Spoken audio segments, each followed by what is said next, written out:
quand on dit qu'on est président, cela ne veut pas dire, il n'existe nulle part dans nos textes de loi que quand on est président, vous ne devez pas aller à la maison centrale, à la prison, là où se trouvent les autres. Donc, mais il y a des arguments qui ont été développés. Vous savez qu'il ne faut pas, ça ne doit pas divorcer d'avec notre tradition, nos coutumes. Et quand Dadis, c'est vrai... Qui sont d'ailleurs les sources du droit. Oui, Dadis, pendant ces moments de délire, excusez-moi, donc avec un tempérament trop volcanique, et on sait comment étaient les Guinéens, ce que les Guinéens ressentaient de lui, et surtout quand il a eu le 28 septembre.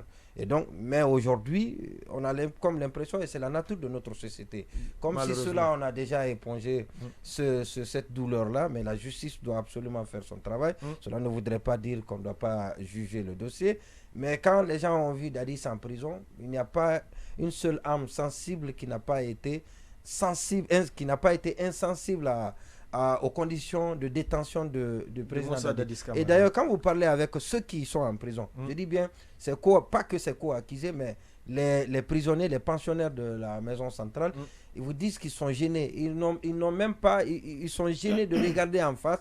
Et personne ne passe devant chez Dadis. Les gens ne veulent pas le croiser. C'est un président de la République qui se retrouve dans cette situation, dans les conditions que nous connaissons. Et permettez-moi de décrire très rapidement les conditions dans lesquelles il se trouve. Oui, je l'ai dit la fois passée, qu'il se trouve dans une cellule de moins de 16 mètres carrés.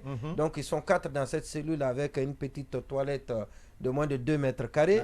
Et donc un président a une véranda qu'il partage avec d'autres personnalités. Et ça devait aussi bien évidemment attirer l'attention des Guinéens, parce que c'était les prémices de ce qui est arrivé aujourd'hui concernant Dadis Damaro. Kassori, c'est une première. Voilà, Kassori qui a été Premier ministre, Damaro, ancien président de l'Assemblée nationale, Dr Mohamed Diané, qui est ministre d'État, ministre à la présidente de la République. Donc ils sont nombreux. Et bien évidemment, on a pensé, ajouter à cela le fait que Dadis soit venu volontairement. Donc volontiers, il est venu. Il y a un débat là-dessus. On dit qu'il était dans une prison ouverte, à ciel ouvert, qu'il vienne de lui ou pas, qu'il serait venu déjà en prison. S'il était cité, ça c'est un autre débat, mais c'est lui qui est venu, il a accepté son bien, il est venu. Donc compte tenu de tout cela, on a pensé que le juge, dans son intime conviction, allait prendre la décision contraire. Mais ce n'est pas encore fini, parce que même pendant le procès, on peut toujours introduire une nouvelle demande de mise en résidence surveillée ou de Bari a été le premier ministre de l'éducation de la République de Guinée, que donc la famille accepte et qu'on tourne la page. Oui, Boubacar Samsso Bari, sur cette première décision prise par le juge, est-ce que cela vous a surpris? Les exceptions soulevées par les avocats de la défense, et surtout le cas Moussa Dadis Camara. Pas toutes les exceptions, peut-être le cas Moussa Dadis Camara.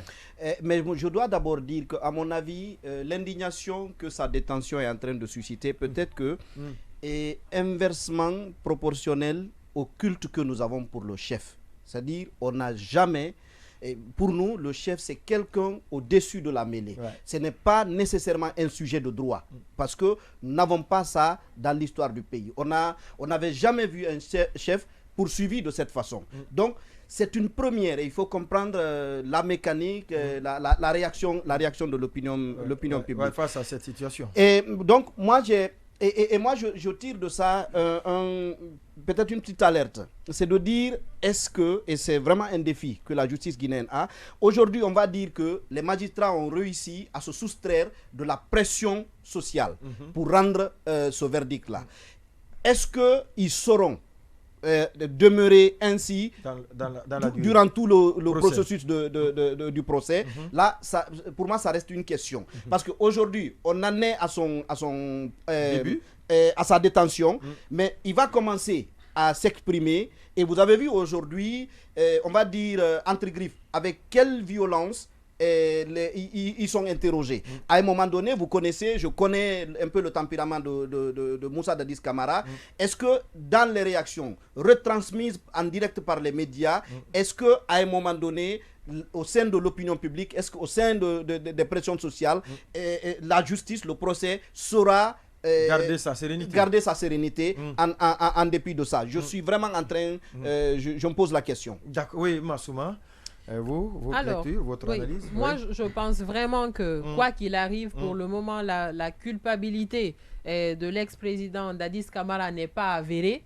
Et je pense qu'il mérite quand même ce traitement et que ce culte du chef-là, c'est vrai que je ne suis pas trop dans le culte de la personnalité, mais je suis de ceux qui pensent que quand on a été ancien président, on n'est pas quand même une personne ordinaire. Ça, il faut le reconnaître. Quelles que soient les accusations qu'on porte contre la personne, il est quand même légitime. Pour moi, c'est de son droit et on devrait lui accorder ce privilège-là d'être en résidence surveillée. Surtout que, quoi qu'il arrive, il est quand même venu avec un tel enthousiasme, peut-être parce qu'il avait foi en cette justice ou pour autre raison. Il est venu se livrer lui-même parce qu'il veut que cette vérité soit élucidée. Moi, je suis de ceux qui pensent que Moussa Dadis Camara, s'il y a encore possibilité, doit être dans une résidence privée parce qu'il le mérite. Et après, si sa culpabilité est avérée, il ira où il doit aller comme tout le monde. Mais ça ne doit avoir aucun impact sur le fond du jugement, sur le procès et tout ce qui va avec.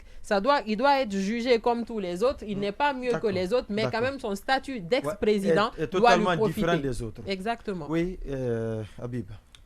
Lorsque le 21 janvier 1793, les 749 députés français avaient décidé du sort sous la guillotine de Louis XVI, les Français n'étaient pas habitués à cela. C'était une rupture avec l'ordre social, mais aussi une rupture avec l'ordre politique. Et cette fois-ci, le 10 octobre, comme l'a rappelé Sanso, on n'avait pas l'habitude de voir un chef croupir en prison. Donc, c'est une rupture avec nos vieilles passions du passé, c'est-à-dire cette passion sur ce qu'on pourrait appeler ici la déification du chef. On a compris que nul ne peut être éternel et le chef n'est qu'un responsable désigné du moment. Donc, c'est quelqu'un qui fait son temps et à un moment donné, il peut encore répondre de ses actes. Donc, je pense que c'est une évolution non seulement de la société, du droit, mais aussi des mentalités. Il faudra qu'on quitte de ces passions qui sont assez rétrogrades. Dans d'autres pays, il y a eu des cas, des chefs d'État qui ont été soumis à la guillotine, je le rappelais tout à l'heure.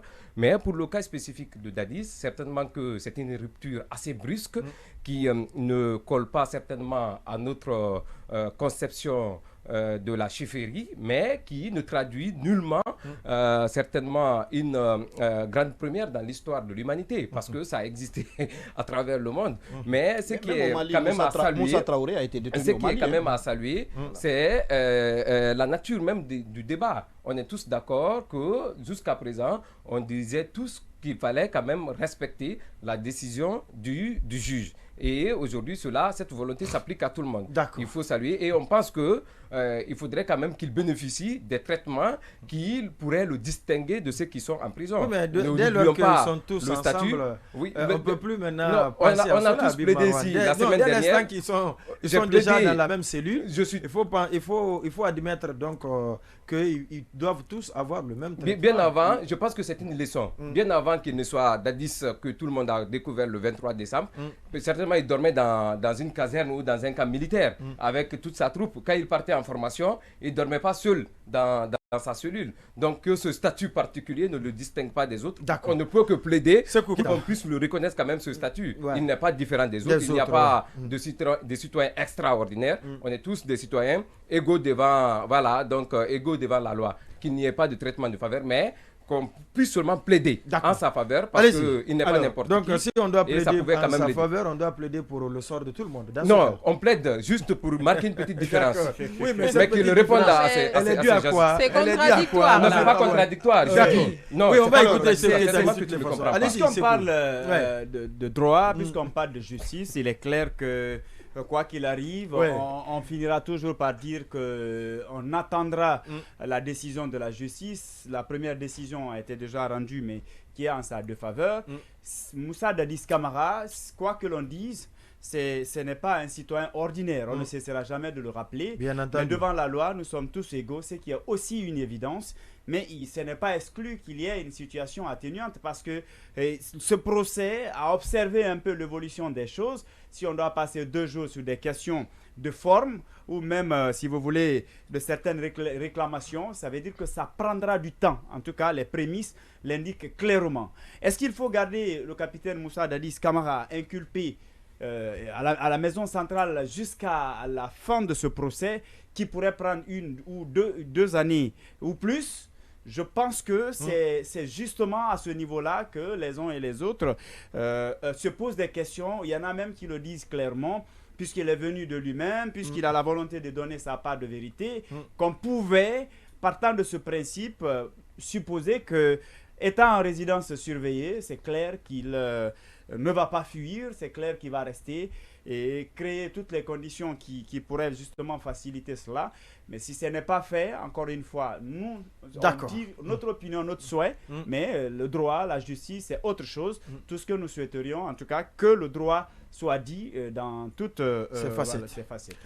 Souma le Guinéen, bonsoir Dioma. La famille de Barry Diawando n'est pas obligée d'accepter cet honneur, mais devrait cerner que Diawando est national. Elle n'a pas pardonné Ahmed Sékou Touré. On a l'impression que les juges du siège trébuchent dans ce procès du 28 septembre. Sinon, ils auraient compris qu'un président n'est pas un homme ordinaire. Est-ce que M. Selou Dalen Diallo passera-t-il ce soir dans votre émission? M. Souma, la réponse c'est bien oui.